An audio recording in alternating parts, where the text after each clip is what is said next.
안녕하십니까. 지금 소개받은 차세법 콘텐츠 재산학회 회장 김민식입니다. 제가 지금 말씀드릴 거는 지금 미국과 유럽에서 발생하고 있는 인공지능에 관련된 케이스를 약간 정리해서 발표드릴 건데요. 한 10개 정도 사건이 있기 때문에 30분 안에 상세하게 설명드리는 건 조금 어렵겠습니다. 그렇지만 일단 한 최선을 다해서 노력하겠습니다. 예, 지금 보시는 이 그림이 ChatGPT is eating the world.com에서 만들어진 인공지능에 관련된 사건들을 지도로 만들어준 케이스입니다. 저 구석에 있는 왼쪽 아랫부분에 있는 내용은 전부 다 미국 사건이고요. 그래서 지금 전 세계에서 발생하고 있고, 이 보시면 한국도 한 게 있죠. 어떻게 지금 진행되고 있는지는 모르겠는데 일단 소송은 제기된 것으로 알고 있습니다. 이게 전 세계에서 한 60건 정도가 지금 계류 중이고요. 미국에서만 오늘 아침에 확인한 게 45건입니다. 근데 이 사건들 중에 명확하게 확정 판결이 난 게 없습니다. 그래서 지금 현재 저뿐만 아니라 전 세계에 있는 모든 저작권법과 관련된 인공지능에 관련된 법을 공부하시는 모든 분들이 답은 못 내고 있습니다. 그래서 제가 드릴 거는 그냥 어느 정도 진행되어 가고 있는지를 확인해 드리겠습니다. 지금 이 도표는 지금 전 세계에서 소송이 제기 중인 피소 당사자들 명의 그림입니다. 보시다시피 오픈 AI가 미국에 12개, 그 다음에 유럽에서 6개가 지금 계류 중이죠. 한 60건 중에서 한 18건? 그러니까 약 한 30% 가까이를 오픈 AI가 피소를 당하고 있는 거죠. 그러니까 결론적으로 말씀드리면 오픈 AI가 어떻게 되느냐에 따라서 미래의 인공지능이 결정할 수도 있을 겁니다. 자, 지금부터 이제 톰슨 로스 케이스를 말씀드릴 건데요. 이 톰슨 케이스는 사실은 웨스트로라는 것에 대한 법률 검색 서비스입니다. 이 법률 검색 서비스가 미국에서 렉시스나 이 웨스트로가 가지고 있는 이 검색 서비스가 가장 많이 사용되고 있는데요. 이 웨스트로가 가지고 있는 이 기능 중에 뭐가 있냐면 헤드노트와 키넘버 시스템이라는 게 있습니다. 지금 여기에 계신 분들이 상당 부분이 웨스트로를 한번 써보셨을 것 같은데, 웨스트로의 키넘버나 헤드노트는 키넘버뿐만 아니라 헤드노트가 판결문에 어떤 내용을 요약해놨어요. 그리고 키넘버는 그것을 연결시켜서 다른 판례로 연결시킬 수 있도록 되어 있습니다. 그러니까 이것이 저작물인지 아닌지는 명확하지 않습니다. 아직까지도 이 법원에서 판단을 안 해줬어요. 그렇지만 이 웨스트로는 과거에 벌써 이 헤드노트와 키넘버 시스템에 대해서 편집 저작물로 저작권청에 등록이 되어 있습니다. 따라서 추정력을 가지게 되겠죠. 그래서 일단 저작물로 일단 보고 소송이 진행되고 있습니다. 그런데 이 상황에서 경쟁 업체가 되고자 하는 업체가 웨스트로에 가서 야, 너희들 거 좀 쓰자 했더니 거절을 당했어요. 거절을 당하니까 리걸이라는 제3의 업체를 통해서 그쪽에서 있는 키넘버 시스템과 헤드노트를 긁어와서 벌크 메모를 만들었습니다. 시스템은 거의 비슷하다고 지금 알려져 있는데요. 명확하게 지금 공개가 되어 있지 않기 때문에 저도 정확하게는 알 수 없습니다. 그래서 지금 이 복제한 양은 약 25,000개라고 알려져 있는데 소송에 대해서는 약 한 2,800개 정도밖에 안 됩니다. 저도 지금 계속 검색은 하고 있지만 왜 이래? 명확하게 알 수는 없습니다. 여러분, 여기 앉아 계신 여러분들도 이 헤드노트나 키넘버 시스템을 저작물로 인정할 수 있을 것인가의 의견이 다 다르실 거예요. 이거에 대해서는 저도 지금은 뭐라고 말씀을 드리는 게 어렵습니다. 쟁점은요, 저작권 침해와 불법적인 계약 방해 주장입니다.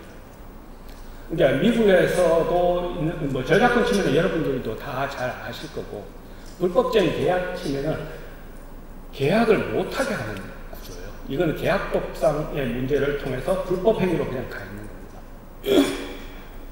그런데 피고인 로스에서는 공정 이용을 주장했고 불법적인 계약 방해 주장은 프리엠션이다. 즉 연방 저작권법에서 계약을 날려버렸다. 저작권법이 우선하니까 그 문제는 없어져야 된다. 그 주장을 하고 있는 거죠. 이 문제에서 좀 문제가 되는 게 헤드노트의 저작물성 아직까지도 모릅니다. 이거는 본 안에 들어가야 판단을 할 수 있을 거예요. 이거는 사실 판사가 결정할 문제가 아니라 미국에서는 배심원이 결정할 문제죠. 그러니까 본 안에 들어가기 전 단계에서 지금 소송 계류 중이니까 아직까지도 확정을 못하죠. 단지 추정력만 두고 있을 뿐입니다. 그래서 실질적 유사성 뭐 이런 것들도 본 안에 들어가서 판단해야지 지금 단계에서는 못한다. 그 다음에 실질적 유사성만 아니고 나오는 106조와 관련된 프리엠션. 계약이 프리엠션 되느냐 안 되느냐. 미국의 저작권법 301조에 의하면 주법보다 연방법인 저작권법이 우선하게 되어 있는데요. 그러니까 주법과 연방법이 충돌하면 연방법만 적용되고 주법이 날아가게 되어 있는데 계약은 원칙적으로 또 주법에서 예외로 지금 봐주고 있는 케이스들이 많습니다. 그런 상황에서 계속해서 지금 논리가 싸우고 있던 과정에 일단 공정이용으로 가보자. 왜냐하면 본안에서 저작권 침해, 액세스와 실질적 유사성을 인정되고 그 다음에 공정이용으로 가는데 저작권 침해로 추정이 되면 공정이용이 먼저 판단이 되면 저작권 침해 여부는 판단할 이유가 없더라고요. 그래서 먼저 공정이용으로 보냈습니다. 근데 이게 또 재밌는 게요. 이 앞에 있는 694 케이스는, 467 케이스는 공정이용에 해당한다고 판결을 내려졌어요. 지금 여기 보시면 여기 중간복제라고 했죠. 최종 작품에는 웨스로나의 저작물이 노출되는지 안 되는지는 지금 모릅니다. 이슈도 아니고. 지금 문제는 그 중간에 훈련용 복제로 만들었던 벌크 메모가 불법이냐 합법이냐죠. 근데 이 중간 복제 성향에 대해서 논란이 좀 있습니다. 뒤에 보시면 요 논리가 완전히 바뀝니다. 똑같은 사건인데 이 담당 판사가 처음에 이렇게 판결을 내렸어요. 공정이용이 된다고. 그러다가 자기가 다시 한번 고려해 보니까 2023년에 판결 내렸던 건 조금 이상하다. 그리고 2025년에 판례를 다시 만들어버렸어요. 근데 핵심은 이겁니다. 중간 복제가 복제권 공정이용에 해당하느냐 안 하느냐. 지금 여러분들도 미국 저작권법을 이해하시면 세가 vs 에크레이드 사건이 있어요. 그 사건에서 중간 복제가 가능하다는 판례가 하나 있습니다. 그런데 이분이 이 중간 복제를 여기서는 인정했다가 여기서는 부인을 하게 된 이유를 자세히 생각해 보면 세가 vs 에클레이드 케이스는 뺏길 수는 있다.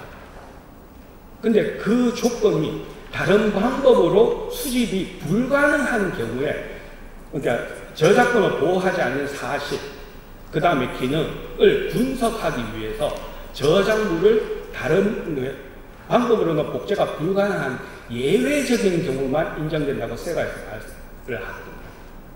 근데 지금 이 케이스에 보면 팩트만 뽑아낼 수 있는지 없는지 조금 다릅니다. 그래서 이 두 번째 공정이용 판단에서는 중간 복제도 복제권 침해를 본 상황이죠. 그러다 보니까 논리가 완전히 바뀌어집니다. 이 케이스에서 보시면 인공지능을 훈련시키기 위한 중간 복제로는 허용이 됩니다. 하다가 여기서는 영리 목적이 결정적인 요소는 아니지만 로스와 톰슨의 저작물 이용 목적이 동일하거나 매우 유사하 공정 이용에 불리하게 판단될 가능성이 높다고 판시하고 세가 케이스가 논리가 나옵니다. 그래서 이 공정이용의 가장 어려운 점은 다들 아시다시피 판사마다 답이 달라지죠. 똑같은 사건을 봤을 때 어떤 사람은 공정이용을 보고 어떤 사람이 봤을 때 공정이용이 아니라고 볼 수 있어요. 그래서 미국도 1심에서 공정이용, 2심에서 공정이용, 대법원에 가서 저작권 침해로 나온 케이스도 있고 그 반대도 있고, 그래서 공정이용은 대법원 판단이 나오기 전까지는 어느 누구도 확답을 못하는 상황입니다. 그리고 이 저작물의 본질은 첫 번째 공정이용 판단이나 두 번째 공정이용 판단이나 기능성이 강하기 때문에 이 부분에 대해서는 피고에게 유리하다.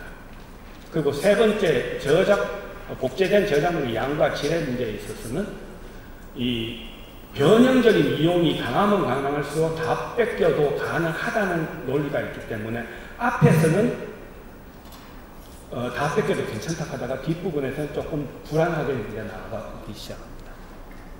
그리고 마지막에 이 시장에 미치는 악영향, 이것을 보시면 배심원이 판단해야 되기 때문에 배심원이 판단하는 사실적인 문제지 법원이 판단할 수 없다고 번역을 해요. 그래서 공정이용 판단을 거절하는 거예요. 그리고 본안에 들어가서 판단해라. 그런데 여기서는 라이센스 시장에 대한 악영향이 크다고 보죠.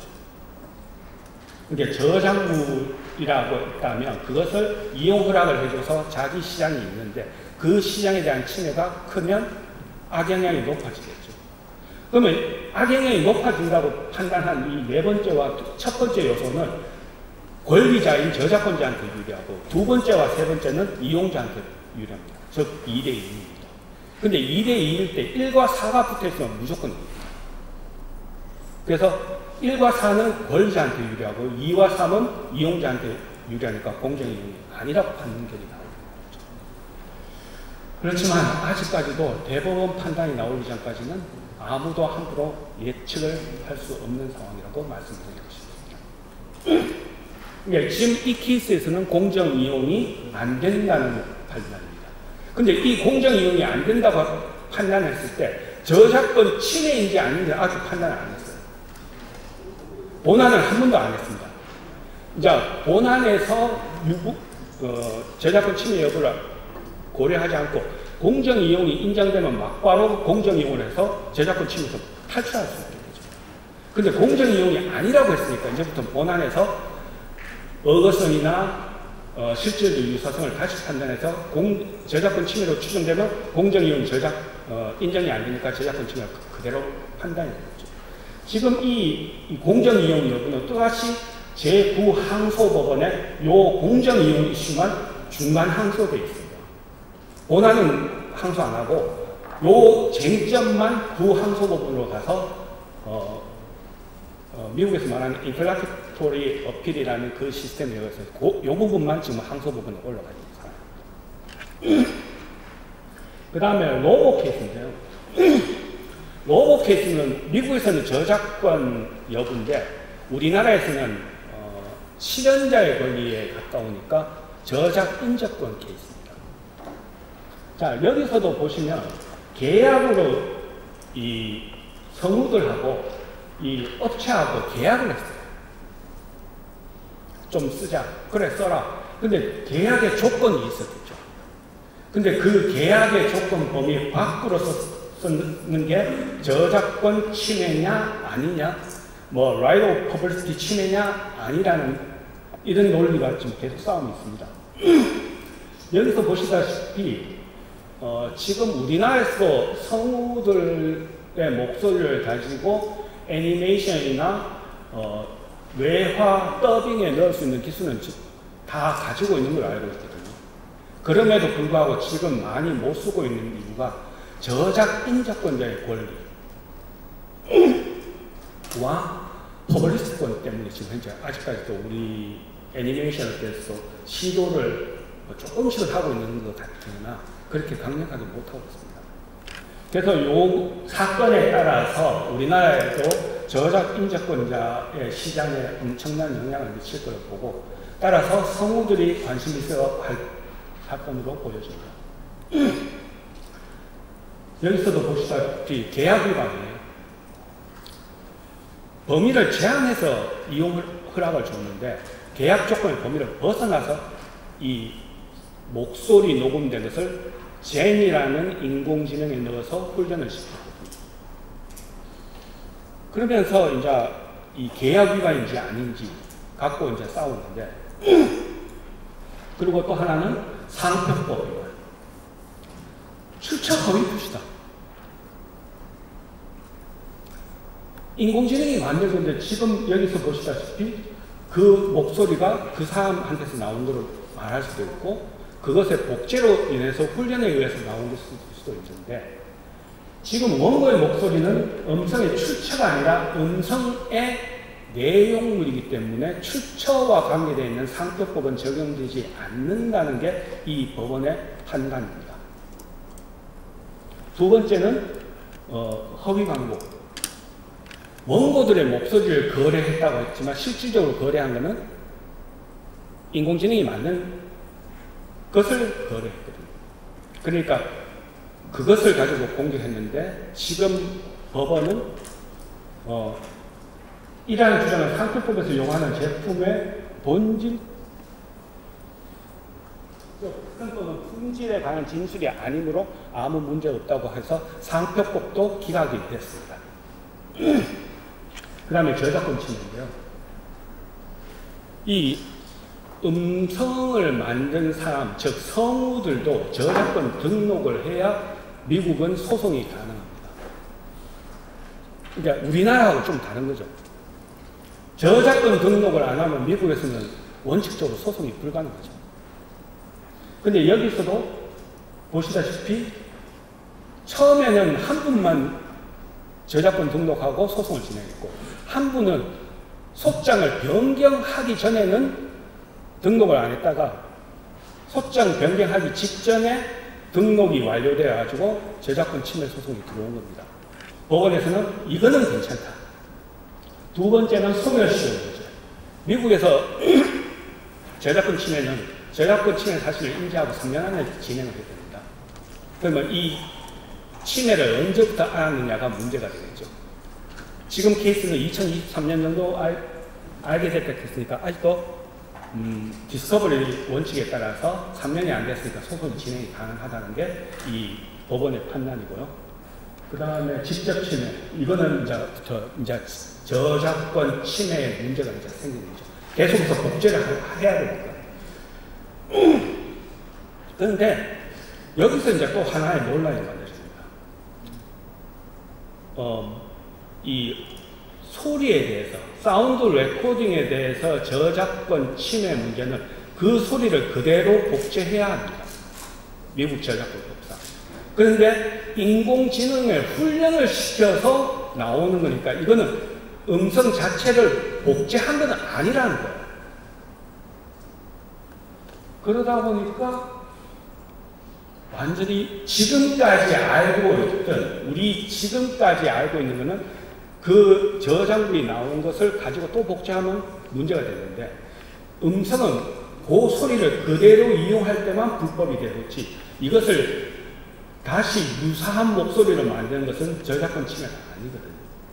그래서 지금도 이 문제에 의해서 아직까지도 쟁점이 되고 있고, 따라서 이 사건은 우리가 알고 있는 일반적인 저작권 침해하고는 전혀 관계가 없이 우리나라 저작권법에 있는 저작 인적권자, 특히 저작 인적권자인 실현자의 권리와 상관관계가 많습니다. 그 다음에 탈도 많고 말도 많은 right of publicity 이슈예요. 결국에는 그 목소리와 유사한 목소리를 만들기 때문에 결국에는 right of publicity가 이슈가 된다는 거죠. 그래서 이 케이스는 right of publicity에 대해서는 계속 진행을 할 겁니다. 그 다음에 뉴욕 주법, 일반법, 이것도 계속해서 진행할 수 있다는 거죠. 그래서 이제 이 부분은 뉴욕 주 안에서만 적용되는 거지, 이것이 다른 캘리포니아나 델라웨어로 이동하면 이 내용은 다시 사라질 수 없습니다. 그리고 저 앞에 있는 right of publicity 이슈도 주마다 조금씩 이슈가 다릅니다. 죄송합니다. 왜냐하면 미국이 right of publicity case 법이나 판례가 37개 주 정도가 가지고 있는데 룰이 약간씩 다 차이나요. 완벽하게 동일한 주는 없습니다. 그래서 이것도 이 논리가 다른 주 법원에서 판단을 할 때 고려 대상이 될지 안 될지는 또 한번 고려해 봐야 되는 문제가 되는 거죠. 그 다음에 이제 나오는 게 앤더슨 케이스죠. 앤더슨 케이스는 여기 하나 보시면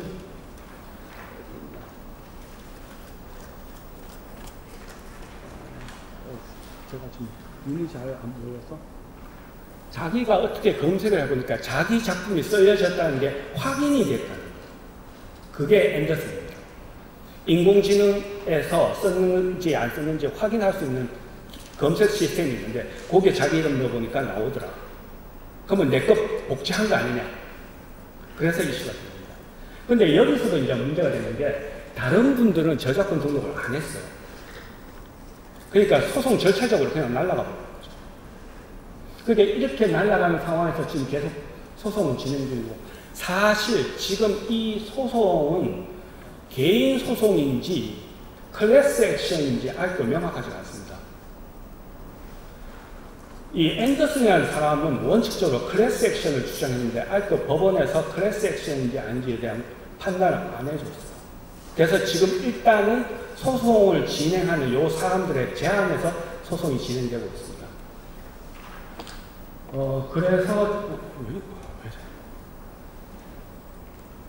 그래서 지금 현재 이 앤더슨의 그림이 계속해서 쓴다면 이것이 저작권 침해냐 아니냐 갖고 계속 이슈가 되겠죠. 근데 여기서도 보시면 아시겠지만 쟁점이 너무 많습니다. 저작권 침해도 직접 침해, 간접 침해 전부 다 있고요. 아직까지도 판단을 안 했습니다. 뭐 주장 보강 계속 소장 변경하고 있습니다. 그러니까 아직까지도 이 소송은 거짓말 좀 보태면 세워라 내워라 될 겁니다.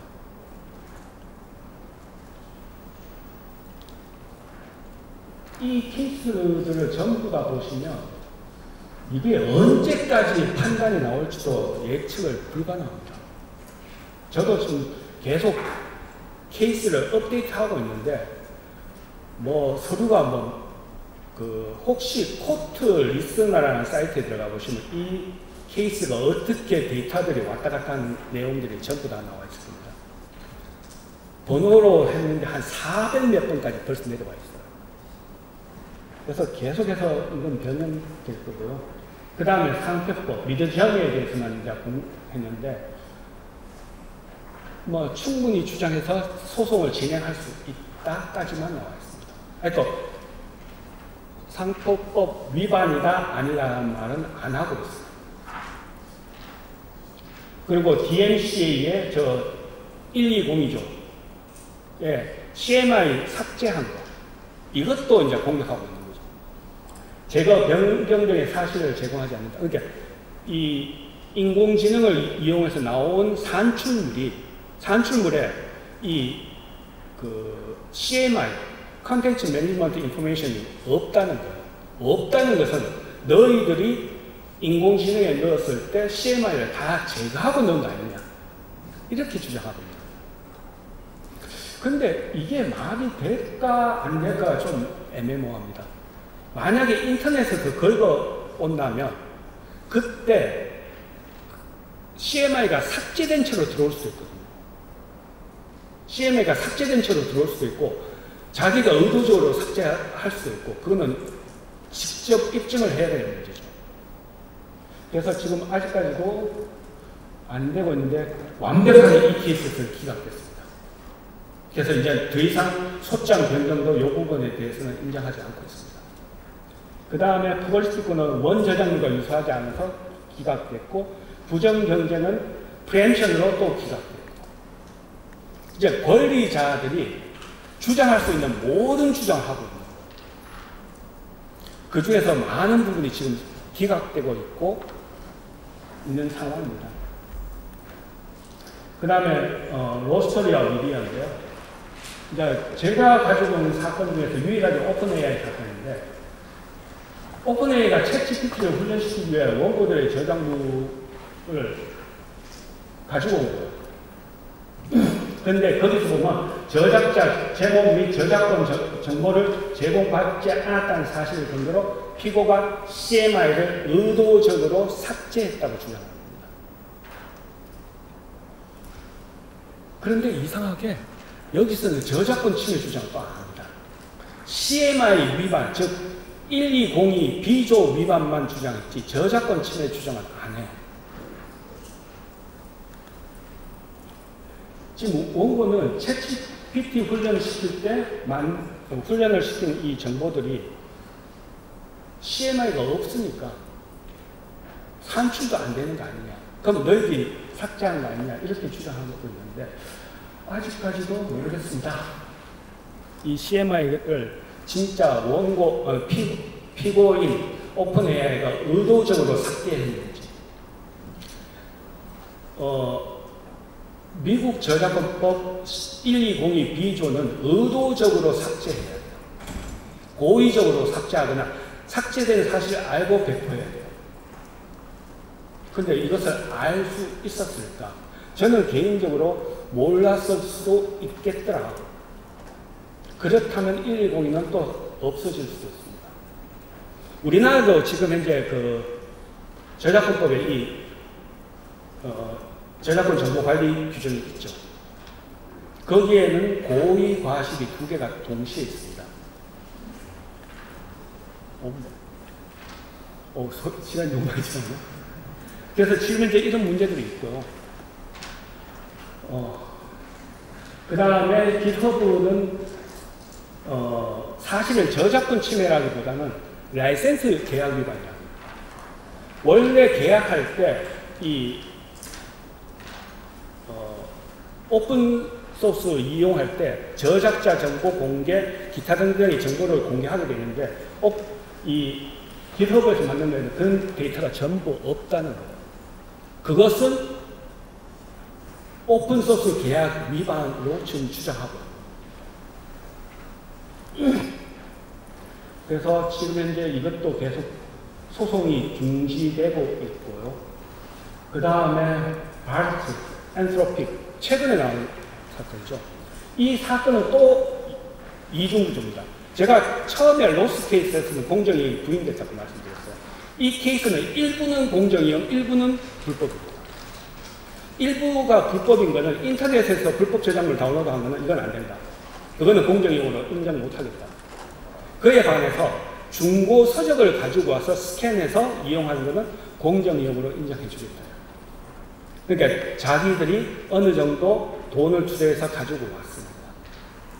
그래서 이것은 이 케이스는 두 가지로 분리되고 있죠.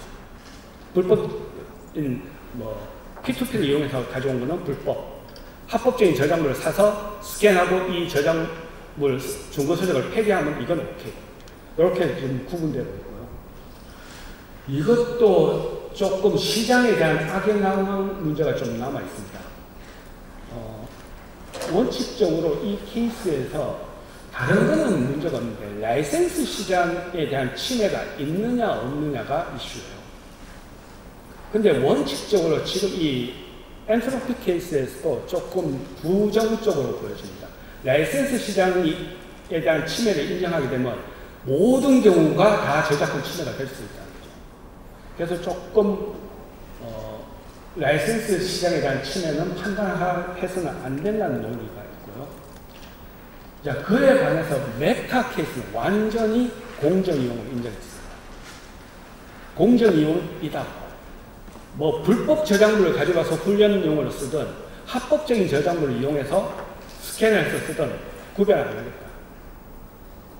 그러니까 이거는 중간복제로서 훈련용 데이터셋을 이용해서 어떤 산출물을 만든 것은 변형성이 아주 높다. 그리고 두 번째, 세 번째는 당연히 이용자한테 유리하고 네 번째도 라이센스 시장에 대한 악영향은 지금 판단할 수 없다. 또 그것을 인정해주면 공정이용은 존재할 수 없다. 이런 개념입니다.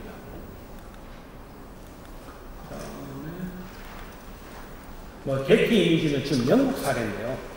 원래 게티 이미지는 미국 회사인데 일부러 영국으로 소송을 제기했습니다.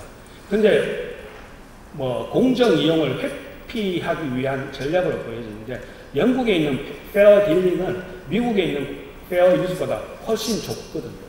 그래서 영국으로 보냈는데 영국에서는 의외로 피고의 확률이 아주 논리적입니다. 뭐냐 하면 야 이거 훈련 미국에서 했잖아. 침해지가 미국이잖아. 영국에서 판단 못해? 그래서 아예 뭐 각파인지 기각인지 모르겠습니다. 두 번째, 이용자가 책임져 문제. 이용자 책임이지 우리 책임 아니다. 그 다음에 페어 딜링으로서 좀 패러디 같은 느낌이다. 그 다음에 이제 문제는 또 한 가지.